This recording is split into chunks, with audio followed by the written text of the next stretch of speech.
Bonsoir, Comment vous allez? je vais très bien. Veuillez vous présenter. Ok, je me présente, je suis Stéphane Ginon, je suis conseiller consultant pour personnes en situation de handicap. Ok. J'étais en train de scroller sur TikTok et je suis tombé sur votre live. Vous êtes en train d'aborder un sujet qui m'intéresse très bien et j'aimerais un peu apporter mon point de vue là-dessus. Il n'y a pas de problème. Où est-ce que vous résidez actuellement?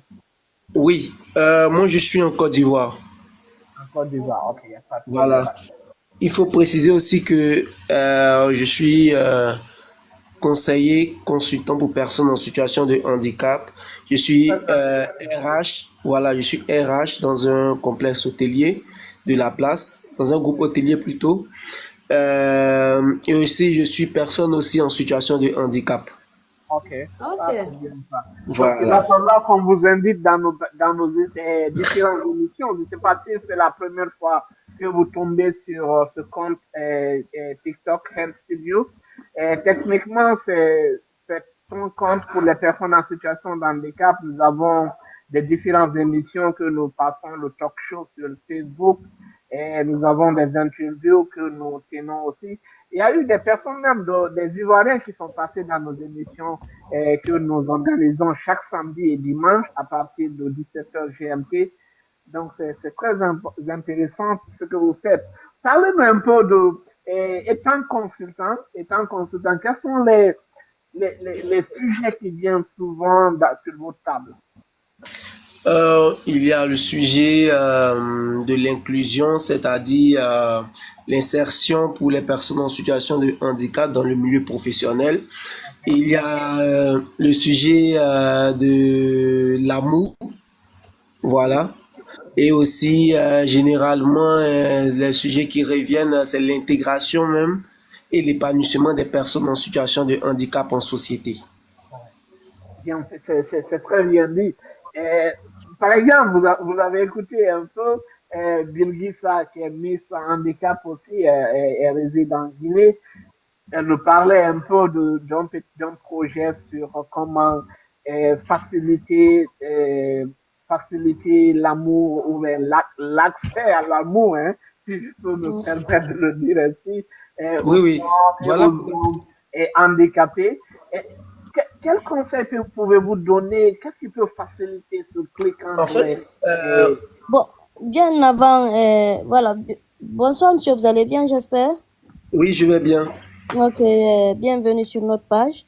Donc, moi, ma toute première question est de savoir comment se passe côté handicap du côté de la Côte d'Ivoire, c'est-à-dire dans la vie, d'abord générale, dans la vie associative, et comment évolue la question d'handicap.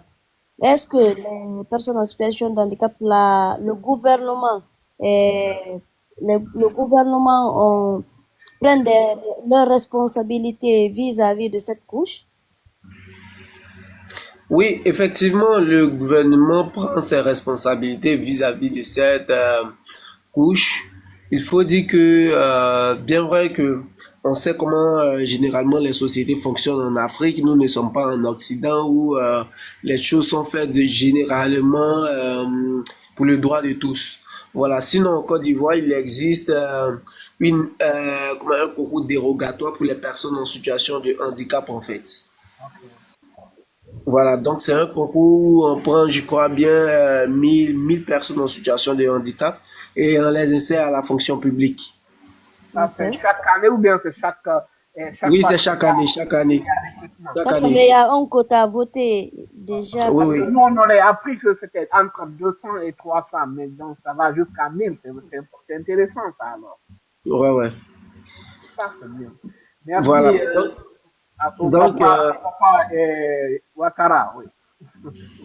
donc j'ai voulu aborder la question de l'amour pour les personnes en situation de handicap. Il faut dire que, d'abord par expérience, je pense que lorsqu'on a une personne en situation de handicap, l'une des erreurs majeures que la plupart de ces personnes-là font, ou la plupart de leurs condisciples font, c'est qu'ils courent après l'amour. Ouais. Vous comprenez un peu?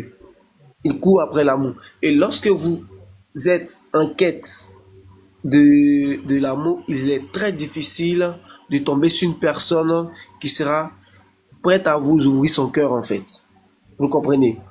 Parce que suite à des recherches approfondies, à des expériences que moi-même j'ai menées, l'humain à la base, l'être humain à la base est en quête de sécurité.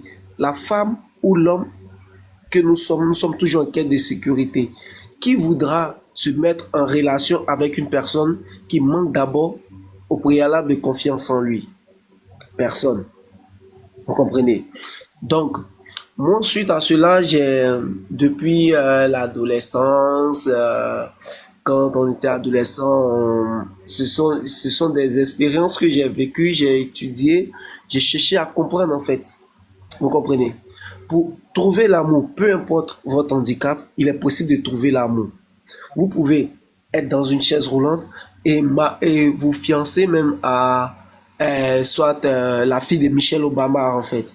Vous comprenez un peu. Euh, Celui qui est en face de toi ne regarde pas en principe ton handicap. Vous comprenez?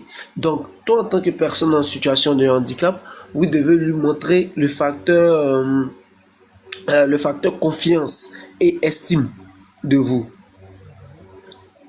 S'il y a une chose que les gens recherchent chez les personnes en situation de handicap, c'est l'estime et la confiance. Confiance en soi, oui.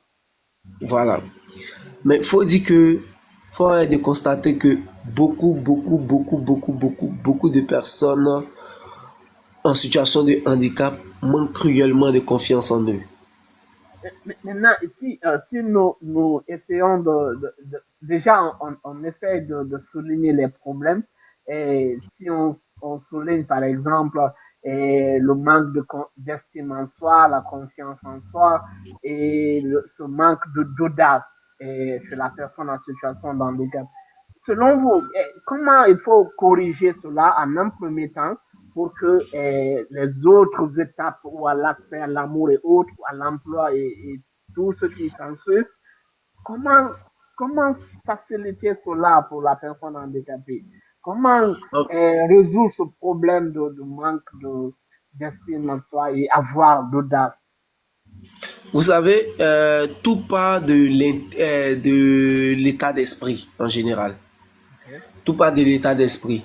Est-ce que tu es apte à accepter, hein, ta différence et continuer à te victimiser, ou tu es prêt à accepter ta différence et sortir de ta zone de confort en fait? Ouais. Vous comprenez? Moi, pour aujourd'hui transcender mon handicap, j'ai dû l'accepter et me projeter comme une personne normale. Okay. Vous comprenez un peu? Je vous assure que si 50 ou 60% des personnes en situation de handicap dans le monde ou en Afrique se projettent comme des personnes normales, parce que il n'y a que le corps qui a un handicap, mais pas l'esprit. Mhm. Vous comprenez? Et il faut que les personnes en situation de handicap se voient plus en tant que des esprits, plus que leur corps. Vous comprenez? En tant qu'esprit vivant dans un corps, c'est vrai que le corps a une faculté différente, de différence à celui de quelqu'un de physique, mais lorsqu'il apprend à s'aimer, à s'accepter, à se mettre en avant, à se donner de la valeur, il oublie carrément le facteur handicap physique. Oui, oui, je suis d'accord. Je suis d'accord. Maintenant, quelque part, vous avez entendu un peu Miss Bilgissa qui nous parlait, soi-disant, elle a essayé de ressortir un peu ou de victimiser les dames handicapées sur le problème de l'amour. Est-ce que vous êtes d'accord que les femmes handicapées ont plus de problèmes d'amour que les hommes handicapés? Est-ce que vous partagez la vie là avec elles? Il faut dire en vrai que je suis un peu d'accord avec elle, Ok, mais la même problématique ici, c'est toujours le manque de confiance oui, et l'estime de soi, en fait, chez les femmes. Vous comprenez?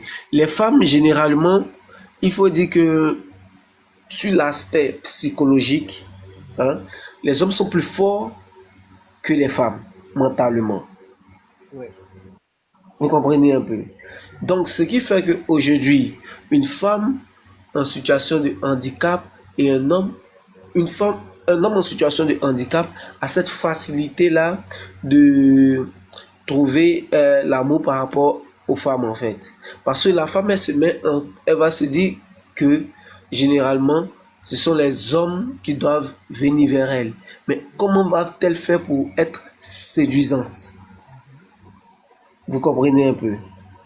Par contre, l'homme, il est plus facile pour lui de faire monter son testostérone pour pouvoir démontrer sa confiance, son estime, sa force.